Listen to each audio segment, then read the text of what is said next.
What's up, everybody? Welcome to Podcast Now. I'm Alex, and in this video, I want to talk about why I am getting Amnesia the Bunker. So this is part of my series where I take a look at an upcoming game and talk about whether I'm getting it, not getting it, or somewhere in between. And for Amnesia the Bunker, for sure, this has to be one I'm getting. Now, this is much more under the radar, right? Normally, I'll say Star Wars Jedi Survivor. Well, no duh. Like, you watch my videos. Of course, you know that I'm going to be getting the game. It's huge. Diablo, Final Fantasy, these kind of games. Amnesia is a very important franchise to me. I love the franchise. I think Frictional Games is a really, really great developer. A little bouncy. They kind of bounce all over the place, but I really love Soma as well. Obviously, they found great success, and really the thing that kind of kicked them off, right, being Amnesia. But I have great love for the Amnesia franchise. I have a lot of great stories, I think, about the first game. Maybe I'll make that into a video on my third channel, Podcast Now Back to the Past, closer to release. The first game is phenomenal, and I remember leading into it. I remember watching YouTube videos, convincing my friends to buy it. We were playing it together. That game is so, it really is. It's fantastic. And honestly, it really, I think, changed the game. Now, let's go over some of the quick stats for it. So it comes out May 23rd. Let's start there. Let's start at the release date. One thing it's not too important, but it's something that I do appreciate or respect from them, so I do want to throw this in here. This game, I think, originally was supposed to come out May 16th, so it got pushed about a week to May, actually, I think exactly a week, until May 23rd.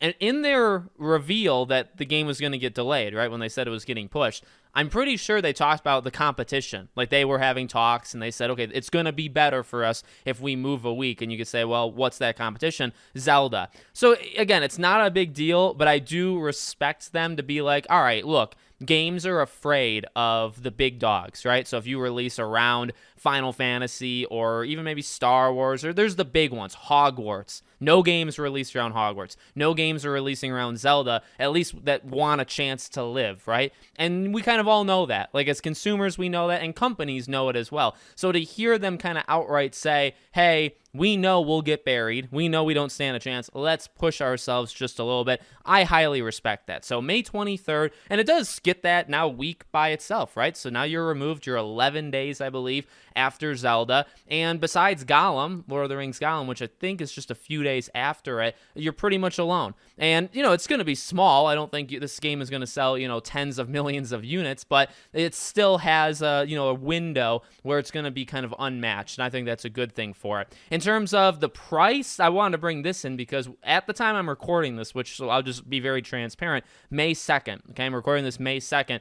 There's no price. And I went looking for it. Well, did they drop it in an interview somewhere? Did they say anything? On Reddit, there's an Amnesia subreddit, and they were going over, what they think the price could be. And seems like the consensus is around $30. That's the price of the last couple that they've done. So 30 maybe, right? Some people think maybe it'll go a little bit higher. These indie, smaller kind of games, when they used to be 20 or 30, now they're 30 or 40. So, I think it's possible it could get up to $40. And I think that's a fine price. I'm very willing to spend that on a franchise that I respect, and I have respect in the developers to make this game good. Now, in terms of the game itself, well, I'm expecting Amnesia, but the thing, and this is an addition almost, right? If they can pull this off, I think they're going to be good. And it really does rely on this. It's the Amnesia formula, but then you have a little bit of fighting back in it this time. So instead of being unarmed and running away and hiding, which definitely has its place. And again, this is why, you can mess this stuff up, right? Because when you have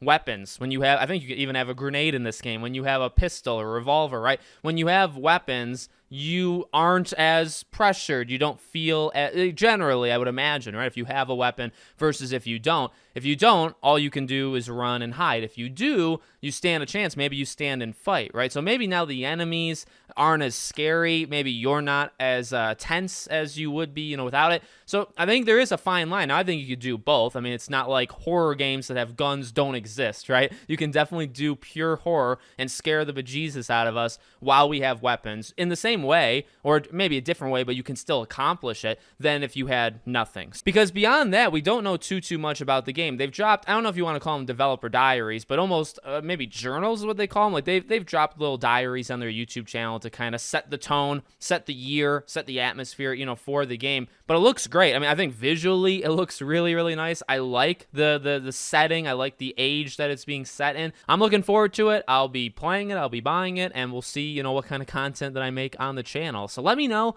what you guys think in the comments. Make sure you guys are subscribed, bell icon turned on, and I hope to see you all on the next one.